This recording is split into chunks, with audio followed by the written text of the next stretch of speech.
കോക്കൂരിൽ ഗൃഹനാഥയെ വീട്ടുകിണറിൽ മരിച്ച നിലയിൽ കണ്ടെത്തി. കോക്കൂർ മടത്തുംപുറത്ത് സ്വദേശിനി രാധാമണിയെയാണ് മരിച്ച നിലയിൽ കണ്ടെത്തിയത്. ബുധനാഴ്ച പുലർച്ചെയാണ് സംഭവം. രാധാമണിയെ കാണാതായതിനെ തുടർന്ന് നടത്തിയ തെരച്ചിലാണ് വീടിനടുത്തുള്ള കിണറിൽ മൃതദേഹം കണ്ടെത്തിയത്. തൃശൂരിൽ അതിശക്തമായ കാറ്റിലും മഴയിലും മരക്കൊമ്പ് പൊട്ടിവീണ് ഇലക്ട്രിക് പോസ്റ്റ് തകർന്നു. സ്വകാര്യ വ്യക്തിയുടെ പറമ്പിൽ നിന്നിരുന്ന തെക്കിന്റെ ശിഖരമാണ് വൈദ്യുതി കമ്പിയിലേക്ക് വീണത്. തൃക്കണ്ണപതിയാരം ചുങ്കത്ത് വീട്ടിൽ മേരി ജോസിന്റെ വീടിന്റെ മേൽക്കൂരയ്ക്ക് കേടുപാടുകൾ സംഭവിച്ചു.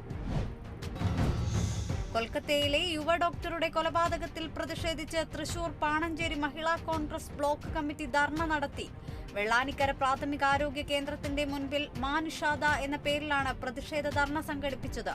ധർണ മുൻ MP രമ്യ ഹരിദാസ് ഉദ്ഘാടനം ചെയ്തു. അഡ്വാൻസ് കൈപ്പറ്റി സോളാർ സിസ്റ്റം സ്ഥാപിച്ചു നൽകാത്തതിൽ കമ്പനിക്കെതിരെ കോടതി വിധി. പാലക്കാട് ഓക്സ്ബൻ ടെക്നോളജീസിന്റെ മാനേജിംഗ് പാർട്ണർ സ്റ്റാലിൻ, രാജീവ് എന്നിവർക്കെതിരെയാണ് വിധി. സോളാർ സിസ്റ്റം സ്ഥാപിക്കുന്നതിന് ഹർജിക്കാരനിൽ നിന്നും കമ്പനി കൈപ്പറ്റിയത് 1 ലക്ഷം രൂപ. വിധി 1,15,000 രൂപ നൽകാൻ.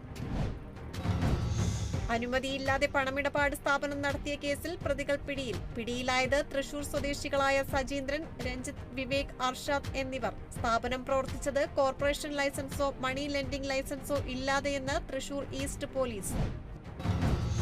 തൃശൂരിൽ 1 കിലോയിലധികം കഞ്ചാവുമായി അസം സ്വദേശി പോലീസ് പിടിയിൽ. അസം സ്വദേശി മൊജഹറുൽ ഇസ്ലാമാണ് പിടിയിലായത്.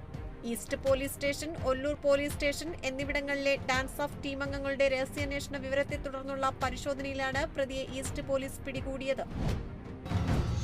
തിരുവനന്തപുരം കാട്ടാക്കട ഉണ്ണാംപാറയിൽ തേക്ക് മരം വീണ് 4 KSEB പോസ്റ്റുകൾ തകർന്നു. സ്വകാര്യ വ്യക്തിയുടെ പറമ്പിൽ നിന്ന മരമാണ് ശക്തമായ മഴയിലും കാറ്റിലും ഒടിഞ്ഞു വീണത്. തുടർന്ന് കാട്ടാക്കട ഫയർഫോഴ്സ് സ്ഥലത്തെത്തി മരം മുറിച്ചുമാറ്റി നടപടി സ്വീകരിച്ചു. കൊല്ലം ശൂരനാട് ആൺകുട്ടിക്ക് നേരെ ലൈംഗികാതിക്രമം നടത്തിയ സംഭവത്തിൽ അധ്യാപകരെ പോലീസ് കസ്റ്റഡിയിലെടുത്തു. മയ്യനാട് സ്വദേശി അൽത്താഫാണ് പിടിയിലായത്.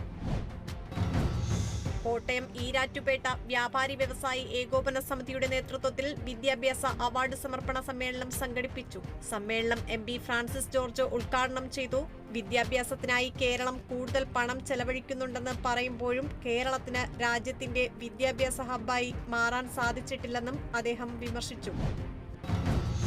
തിരുവനന്തപുരം വിതുര പൊന്മുടി റോഡിൽ ശക്തമായ കാറ്റിൽ മരം കടപുഴകി വീണ് ഗതാഗതം തടസ്സപ്പെട്ടു. KSRTC ബസ് ഉൾപ്പെടെ വഴിയിൽ കുടുങ്ങി. തുടർന്ന് വിതുരയിൽ നിന്നും ഫയർഫോഴ്സ് എത്തി മരം മുറിച്ചുമാറ്റി ഗതാഗതം പുനഃസ്ഥാപിച്ചു. തൃശൂർ വെളുത്തൂർ പോത്തുകുട്ടികളുടെ ചെവിയിൽ കമ്പിയിട്ട് കുത്തിയും ദേഹത്തു പൊള്ളിച്ചും ക്രൂരത. ചിറമ്മൽ സ്വദേശി ഷാജന്റെ 4 പോത്തുകുട്ടികൾക്ക് നേരെയാണ് ആക്രമണം. കഴിഞ്ഞ ആഴ്ചയാണ് തച്ചമ്പള്ളി സ്വദേശി റെനീഷിന്റെ 2 പോത്തുകുട്ടികളെ പൊള്ളിച്ച നിലയിൽ കാണപ്പെട്ടത്. തുടർന്ന് പോലീസിൽ പരാതി നൽകി. കേരളത്തിൽ ഓണക്കാലത്തെ നിരക്ക് കണക്കിലെടുത്ത് പ്രത്യേക ട്രെയിൻ സർവീസ് നടത്തുമെന്ന് റെയിൽവേ അറിയിച്ചു. തിരുവനന്തപുരത്ത് നിന്ന് ബംഗളൂരുവിലേക്ക് ആണ് പ്രത്യേക സർവീസുകൾ ഏർപ്പെടുത്തുക. മലപ്പുറം വളാഞ്ചേരിയിൽ കമ്മ്യൂണിറ്റി പാർക്ക് ഉദ്ഘാടനത്തിന് ഒരുങ്ങി. വ്യാഴാഴ്ച വൈകുന്നേരം 4 മണിക്ക് ടൂറിസം മന്ത്രി PA മുഹമ്മദ് റിയാസ് ഉദ്ഘാടനം ചെയ്യും.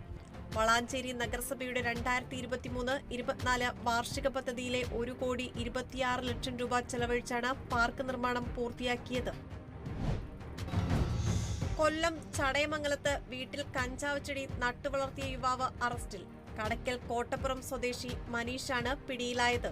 ഇയാൾ വീട്ടിൽ കഞ്ചാവ് കൃഷി നടത്തുന്നതായി എക്സൈസിന് രഹസ്യവിവരം ലഭിച്ചിരുന്നു. തുടർന്ന് നടത്തിയ പരിശോധന